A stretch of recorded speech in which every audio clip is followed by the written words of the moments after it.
ನಮಸ್ತೆ ನನ್ನ ಯೂಟ್ಯೂಬ್ ಕುಟುಂಬದವರಿಗೆ. ಅದೃಷ್ಟವಂತರಿಗೆ ಮಾತ್ರ ಈ ಕನಸು ಬೀಳುತ್ತದೆ ಅಂತ ಹೇಳ್ತಾರೆ. ನಿಮಗೂ ಕೂಡ ಈ ಥರ ಕನಸು ಬಿದ್ದಿದೆಯಾ ಅಂತ ಹೇಳ್ಕೊಂಡು ಒಮ್ಮೆ ಚೆಕ್ ಮಾಡಿ. ಬ್ರಾಹ್ಮಿ ಮುಹೂರ್ತದಲ್ಲಿ ಈ ಕನಸು ಬಿದ್ದರೆ ನೀವು ದಟ್ಟ ದಾರಿದ್ರ್ಯದಿಂದ ಹೊರಬರುತ್ತೀರಾ ಎಂದು ಅರ್ಥ. ಪ್ರತಿಯೊಬ್ಬ ಮನುಷ್ಯರಲ್ಲೂ ದೈವಿ ಶಕ್ತಿ ಕೂಡ ಇದೆ, ಹಾಗೆ ದುಷ್ಟ ಶಕ್ತಿ ಕೂಡ ಇದೆ.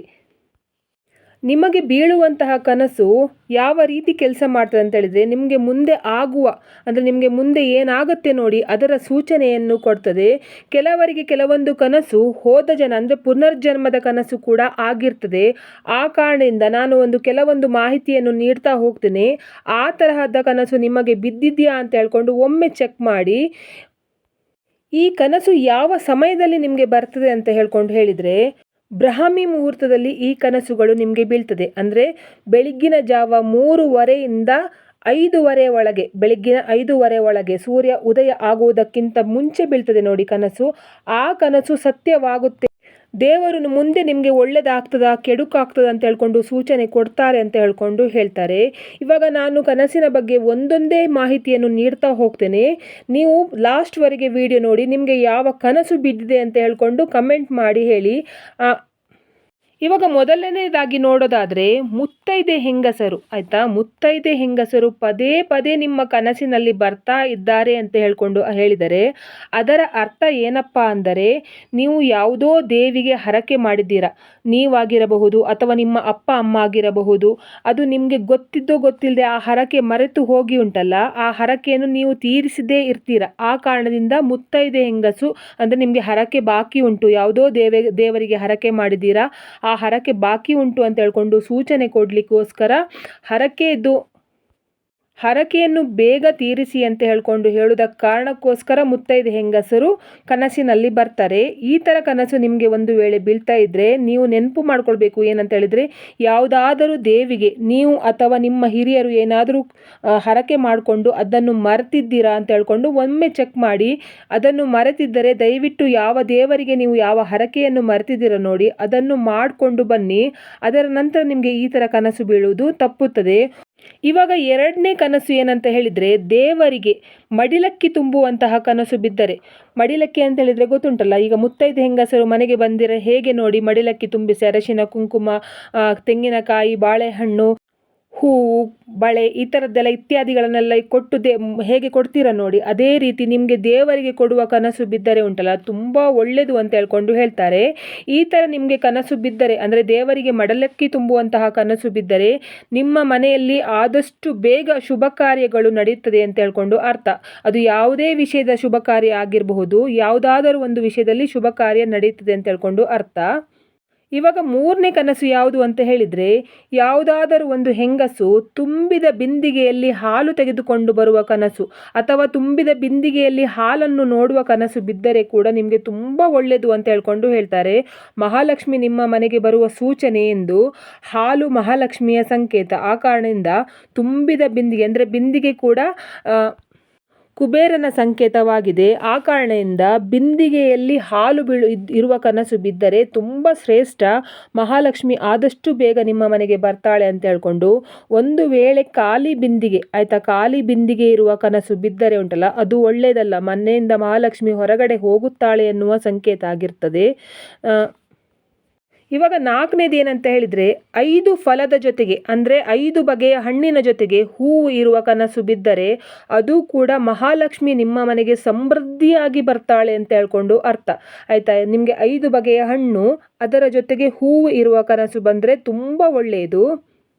5ನೇದು ಯಾವ ಕನಸು ಅಂದರೆ ಗರ್ಭಿಣಿ ಹಸು, ಆಯಿತಾ. ಗರ್ಭಿಣಿ ಹಸು ಅಥವಾ ಹಸು ಮತ್ತು ಕರು ನಿಮ್ಮ ಮನೆಯ ಬಾಗಿಲಿನ ಹತ್ತಿರ ಬರುವಂತಹ ಕನಸು ಬಿದ್ದರೆ ಕೂಡ ಅದು ಕೂಡ ತುಂಬ ಶುಭ ಅಂತ ಹೇಳ್ತಾರೆ.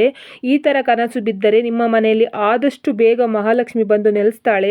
ನೀವು ಎಷ್ಟೇ ಕಷ್ಟದಲ್ಲಿರಿ, ನಿಮಗೆ ಅಂದರೆ ನೀವು ಕಷ್ಟಪಡಬೇಕು, ಕೆಲಸ ಸಿಕ್ಕಿದರೆ ಮಾತ್ರ, ಕೆಲಸ ಇದ್ದರೆ ಮಾತ್ರ ನಿಮಗೆ ಮಹಾಲಕ್ಷ್ಮಿ ಬರುವುದು.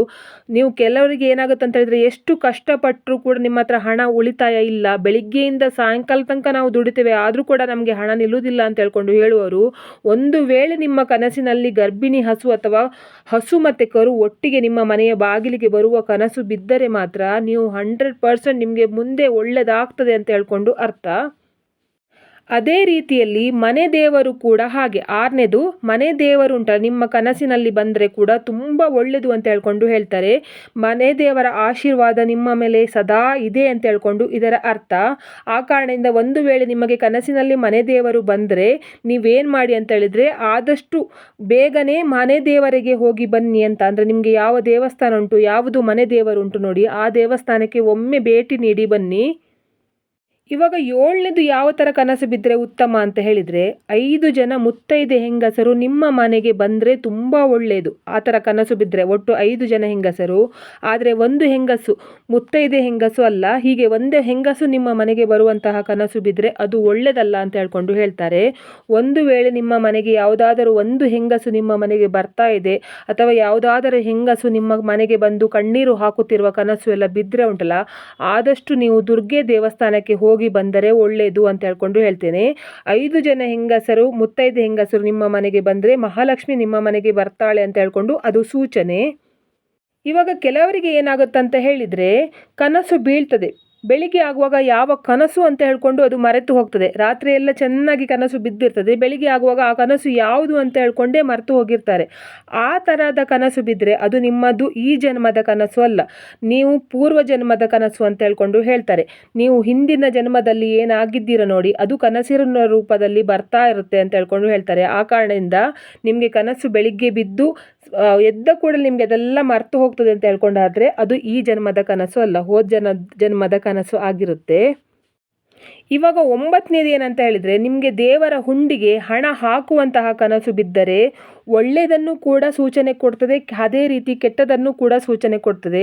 ಒಳ್ಳೆಯದನ್ನು ಅಂತ ಹೇಳ್ಕೊಂಡು ಹೇಳಿದರೆ, ನೀವು ದೇವರ ಆಶೀರ್ವಾದ ನಿಮಗೆ ಸಿಕ್ಕಿದೆ ಅಂತ ಹೇಳ್ಕೊಂಡು ಅರ್ಥ. ನೀವು ಯಾವುದೋ ರೂಪದಲ್ಲಿ ಹರಕೆಯೋ ಏನೋ ಮಾಡ್ಕೊಂಡಿರ್ತೀರಾ, ಆವಾಗ ಆ ದೇವರ ಹುಂಡಿಗೆ ಹಣ ಹಾಕಿದ ಹಾಗೆ ಕನಸು ಬಿದ್ದರೆ ಒಳ್ಳೆಯದು ಅಂತ. 2ನೇದು ಏನಂತ ಹೇಳಿದರೆ, ಕೆಟ್ಟದ್ದು ಏನಂತ ಹೇಳಿದರೆ, ನಿಮಗೆ ಆ ಥರ ದೇವರ ಹುಂಡಿಗೆ ಹಣ ಹಾಕುವ ಇದು ಕನಸು ಬಿದ್ದರೆ ನಿಮ್ಮ ಮನೆಯಲ್ಲಿ ಕಳ್ಳತನ ಆಗುವ ಚಾನ್ಸಸ್ ಕೂಡ ಇರ್ತದೆ ಅಂತ ಹೇಳ್ಕೊಂಡು ಹೇಳ್ತಾರೆ. ಆ ಕಾರಣದಿಂದ ಈ ಹಣದ ಕನಸು ಬಿದ್ದರೆ, ಅಂದರೆ ಯಾರಿಗೆಲ್ಲ ನೋಡಿ ಹಣದ್ದು ಕನಸು, ಒಡವೆದು ಕನಸು ಎಲ್ಲ ಬೀಳ್ತದೆ ನೋಡಿ, ಅದು ಒಳ್ಳೆಯದಲ್ಲ, ಶುಭ ಸಂಕೇತ ಅಲ್ಲ ಅಂತ ಹೇಳ್ಕೊಂಡು ಹೇಳ್ತಾರೆ. ಆದ್ದರಿಂದ ನಿಮಗೆ ಒಂದು ವೇಳೆ ಹಣದ ಕನಸು, ಅಂದರೆ ತುಂಬ ಹಣ ಇರುವುದು ಅಥವಾ ತುಂಬ ಒಡವೆ ಇರುವುದು ಅಂಥದ್ದೆಲ್ಲ ಕನಸು ಬಂದರೆ ಉಂಟಲ್ಲ, ಏನು ಮಾಡಿ ಅಂತ ಹೇಳಿದರೆ, ಆದಷ್ಟು ದೇವಿ ದೇವಸ್ಥಾನಕ್ಕೆ ಹೋಗಿ ಒಂದು ತಪ್ಪು ಕಾಣಿಕೆಯನ್ನು ಹಾಕಿ ಬನ್ನಿ. ಇಲ್ಲ ಅಂತ ಹೇಳಿದರೆ ನೀವು ಈಶ್ವರನ ದೇವಸ್ಥಾನಕ್ಕೆ ಆದರೂ ಕೂಡ ಪರವಾಗಿಲ್ಲ, ಹೋಗಿ ಒಂದು ತಪ್ಪು ಕಾಣಿಕೆಯನ್ನು ಹಾಕಿ ಬನ್ನಿ. ಕನಸಿನಲ್ಲಿ ಹಣ ಮತ್ತು ಒಡವೆ ನೋಡುವುದು ಒಳ್ಳೆಯದಲ್ಲ ಅಂತ ಹೇಳ್ಕೊಂಡು ಹೇಳ್ತಾರೆ. ಆ ಕಾರಣದಿಂದ ಬರೇ ಕನಸು ಬಿದ್ದ ಕೂಡಲೇ ನಮ್ಮ ಜೀವನವೇ ಚೇಂಜ್ ಆಗುತ್ತೆ ಅಂತ ಹೇಳ್ಕೊಂಡು ಹೇಳೋದು ತುಂಬ ತಪ್ಪು ಕಲ್ಪನೆ. ನಮ್ಮ ಪರಿಶ್ರಮ ಕೂಡ ಇರಬೇಕು. ನಮ್ಮ ಪರಿಶ್ರಮ ಇದ್ದಾಗ ದೇವರ ಆಶೀರ್ವಾದ ಕೂಡ ಸಿಗ್ತದೆ. ದೇವರು ನಮಗೆ ಒಂದು ಸೂಚನೆ ನೀಡ್ತಾ ಇರ್ತಾರೆ, ನಿಮಗೆ ಮುಂದೆ ಒಳ್ಳೆಯದಾಗ್ತದೆ ಅಂತ ಹೇಳ್ಕೊಂಡು.